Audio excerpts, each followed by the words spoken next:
The arena was loud that night. It's not with cheers, but with uncertainty.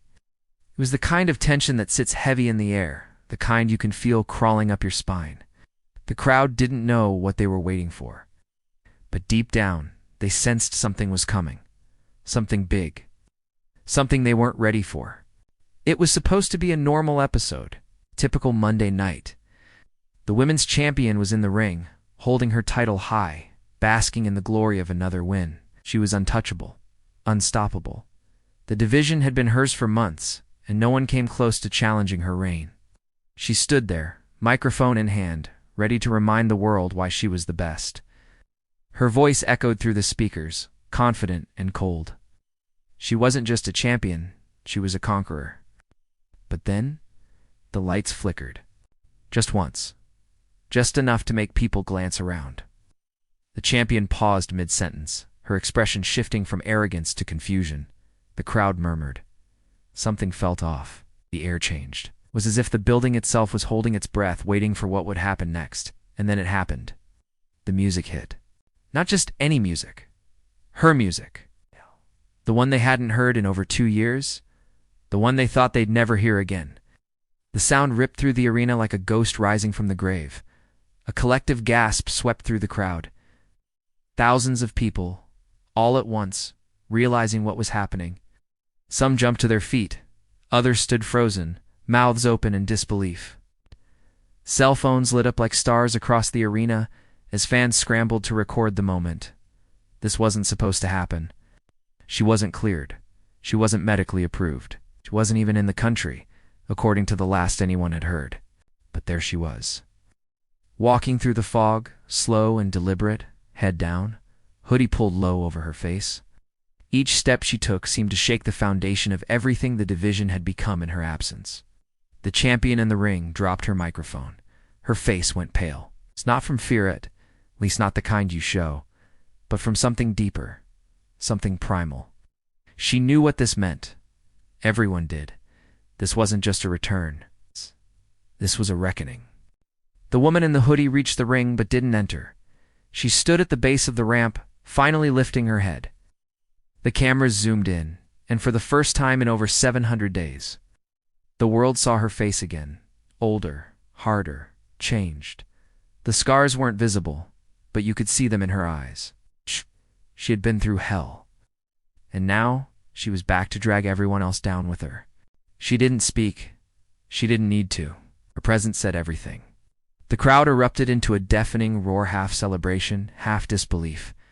The champion backed into the corner, clutching her title like a shield. The entire women's locker room, watching backstage on monitors, fell silent.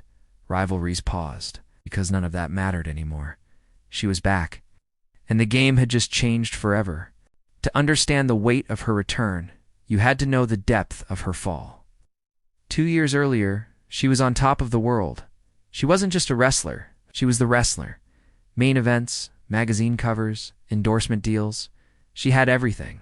The crowd chanted her name in arenas around the globe. Little girls wore her merch. Grown men tattooed her logo on their arms. She was more than a star. She was a movement. But it all came crashing down in one night. It was a pay-per-view match. High stakes. High risk. She was known for pushing the limits, for doing things no one else dared to try. That night, she climbed to the top rope, setting up for her signature move, the one that had ended careers and stolen championships. The crowd was on their feet. The cameras zoomed in. Everything was perfect, until it wasn't. She jumped, but something went wrong. Maybe the timing was off. Maybe her opponent moved too early. Maybe it was just bad luck. Whatever it was, she came down hard. Wrong angle, wrong landing. The sound of the impact echoed through the arena. The crowd went silent.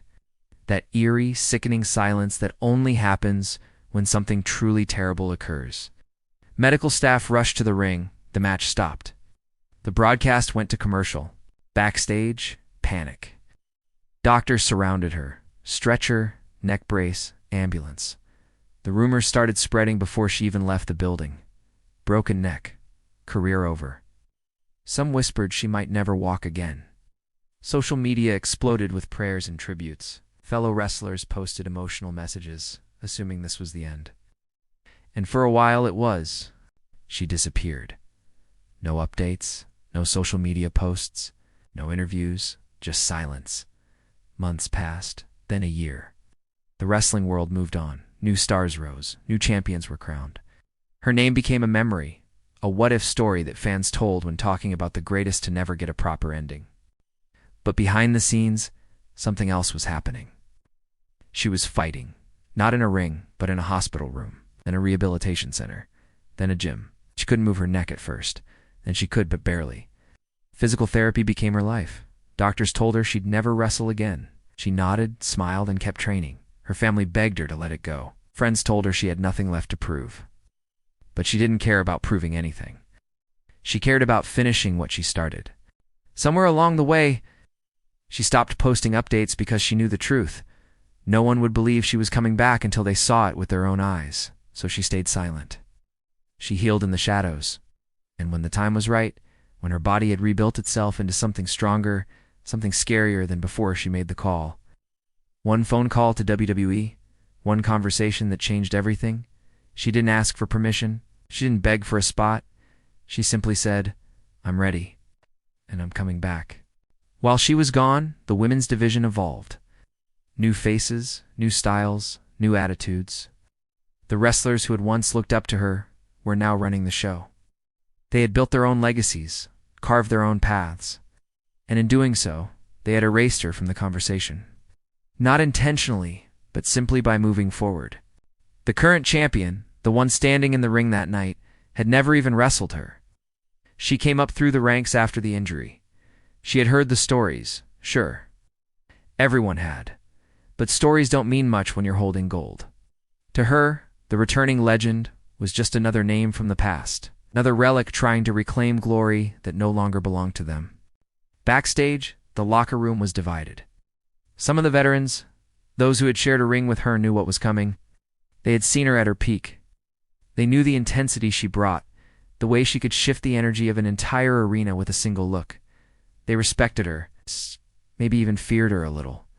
But the younger wrestlers, they were skeptical. They had grown up watching her, yes, but they had also grown up in her absence. They had become champions without her. They had main evented WrestleMania without her. In their minds, this was their division now. And some old injury-prone veteran coming back for one last run wasn't going to change that.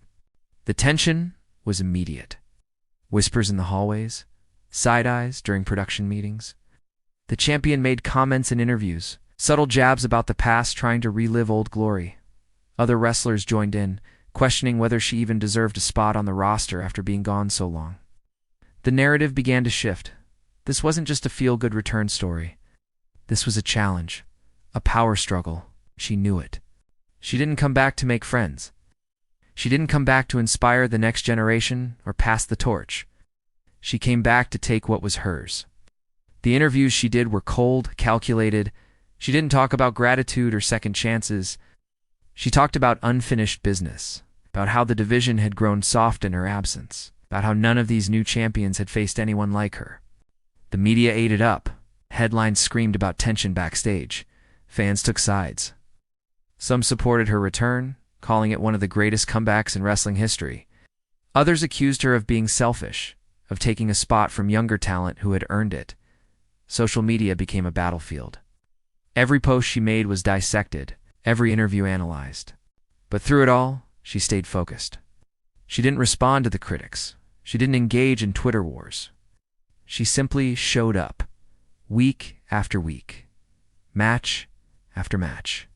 Slowly, methodically, she began dismantling the division piece by piece. She didn't need to talk trash. Her work spoke for itself, and with every victory, the doubt faded. The whispers stopped. One by one, the skeptics became believers. Because they realized something terrifying. She wasn't just back. She was better, sharper, hungrier. The injury hadn't broken her. It had rebuilt her into something darker, something more dangerous. The division hadn't just forgotten her. They had underestimated her. And now they were paying the price. The match was set. Champion versus legend. New era versus old guard. The build-up had been months in the making. Every promo felt personal. Every stare-down felt like it could explode into chaos.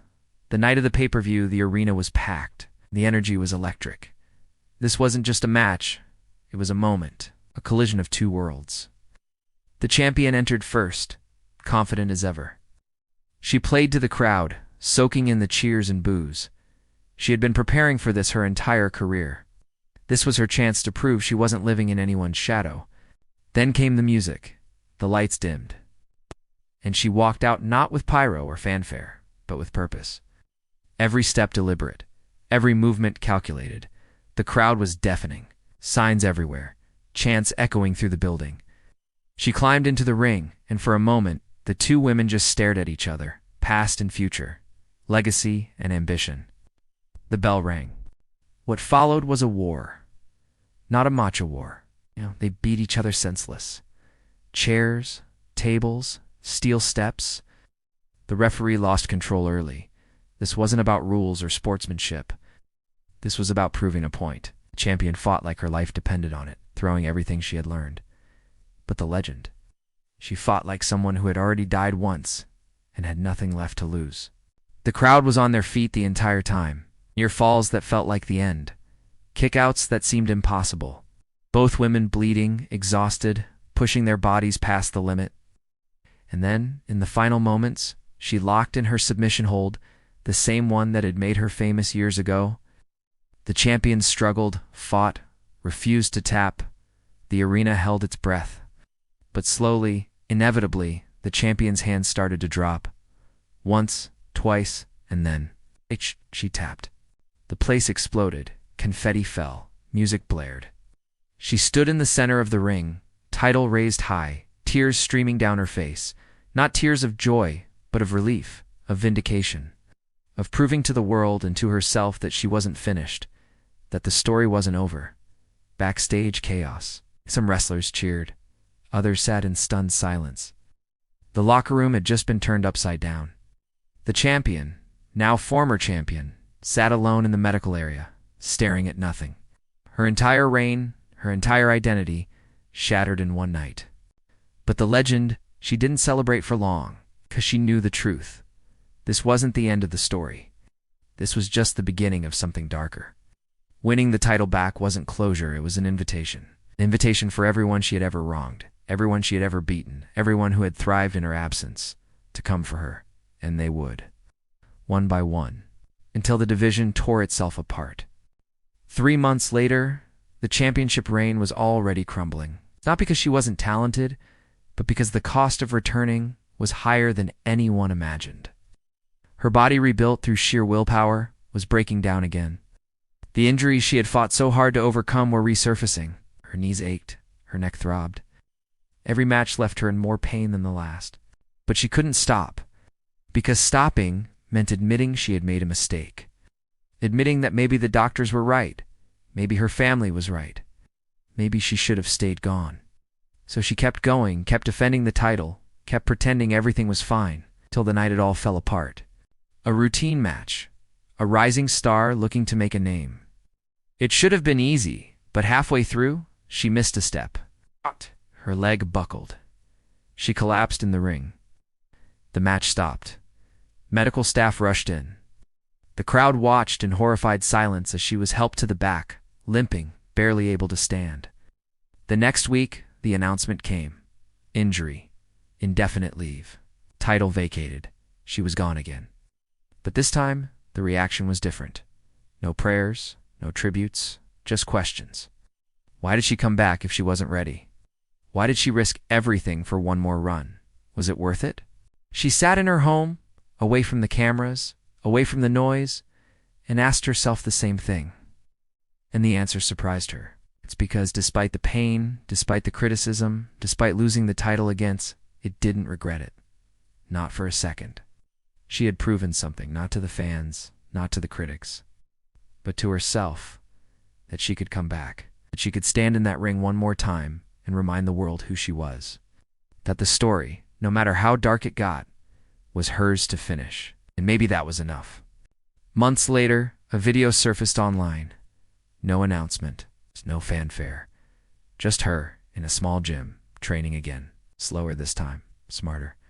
The comments filled with speculation. Was she coming back again? Or was she finally letting go? She never answered, because the truth was, she didn't know. Maybe she'd return one more time, maybe she wouldn't. But the legend had been rewritten.